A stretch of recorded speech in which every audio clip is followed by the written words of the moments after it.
국내 총생산, GDP의 5%까지 국방비 지출을 늘리란 미국의 압박에 우리 정부는 국제적인 흐름이라며 원론적인 추진 의사를 밝혔습니다. 저희가 또 그것 또한 가급적 국제적인 흐름에 따라서 늘려가려고 하고 있습니다. 대통령실 고위 관계자는 오늘 SBS에 미국과 국방비 증액을 협상하되 구체적인 비율을 조정하는 방향으로 얘기가 오가고 있다고 밝혔습니다. 우리나라의 올해 국방 예산은 GDP 대비 2.3%인 61조 원, 0.1%포인트만 늘리려고 해도 2조 원 넘는 돈이 더 듭니다. 일각에선 올해 6조 5천억 원이 책정된 공적개발 원조, 즉 ODA 예산의 일부를 국방비 증액에 전용하는 방안도 거론되는데 대통령실 고위 관계자는 전 정부에서 문제가 있다고 알려지거나 의심받는 ODA 예산에 대한 적절성을 전반적으로 검토하고 있다면서도 그 예산을 꼭 국방비에 쓰진 않을 수 있다고 설명했습니다. 그러면서 미국과의 협상에서 조선 분야 협력, 미국산 액화 천연가스 LNG 구매 등은 여전히 유효한 카드라고 덧붙였습니다. 우리가 받을 수 있는 카드 가운데 하나로 언급되는 한미 원자력 협정 개정에 대해선 신중한 반응을 보였습니다. 대통령실 고위 관계자는 한미 원자력 협정 개정은 순전히 산업적이고 경제적인 원자력의 평화적 이용이 목표라면서 핵무장 같은 핵 잠재력을 확장하는 방향은 검토되지 않고 있다고 선을 그었습니다. 그러면서 이 관계자는 핵 잠재력 확장은 핵 확산 금지 조약, 즉 NPT 체제를 역행하는 중차대한 문제라고 부연했습니다. SBS 박예린입니다. 북대서양 조약기구 나토 사무총장과 만난 트럼프 대통령은 우크라이나에 방공 무기뿐 아니라 공격 무기도 지원하기로 했습니다. 1차로 100억 달러, 약 14조 원어치의 무기를 판매할 것이라는 분석이 나왔습니다. 패트리엇 방공 미사일도 포함됐습니다.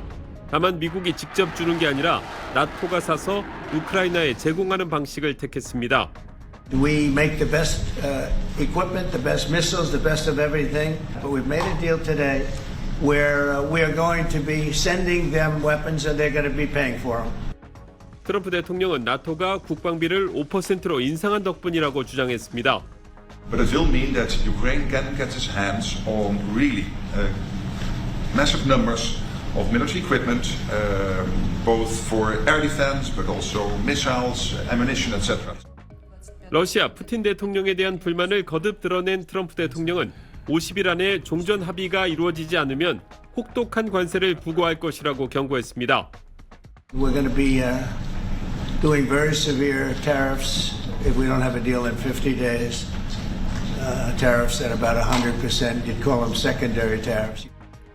백악관 관계자는 러시아에 100% 관세를 부과하고 러시아 원유를 구매하는 국가에도 2차 관세 100%를 부과한다는 뜻이라고 설명했다고 로이터 통신은 전했습니다. 트럼프 대통령이 러시아를 압박하고 나섰지만 급박한 전쟁 상황을 고려할 때 50일 시한은 너무 길다는 평가가 나왔습니다. 워싱턴에서 SBS 김용태입니다. 미국과의 관세 협상을 최전선에서 진행 중인 여한구 통상교섭본부장이 기자들과 만나 지난주 방미 결과를 털어놨습니다. 여 본부장과 위성락 국가안보실장이 미국을 방문해 협상에 임하고 있던 지난주 초 트럼프 미국 대통령은 8월 1일부터 한국에 이른바 상호관세 25%를 부과하겠다는 서한을 공개한 상황입니다. 여 본부장은 8월 1일까지 이제 20일도 채 남지 않은 시간은 우리에게 선택과 결정의 시간이라며 랜딩존, 즉 합의점을 찾기 위한 협상을 본격화할 때라고 말했습니다. 특히 미국의 무역 적자 해소와 미국이 주장하는 이른바 비관세 장벽 철폐를 위한 조치들을 우리가 어디까지 수용할지에 대한 합의 도출이 중요해진 시점이라고 강조했습니다. 우리나라가 받아들일 수 있는 미국과의 협상 내용 한도를 국내에서 먼저 설정하고 협상 담당자들이 그 안에서 위임을 받아가는 과정이 미국과의 협상 못지않게 중요하다는 겁니다.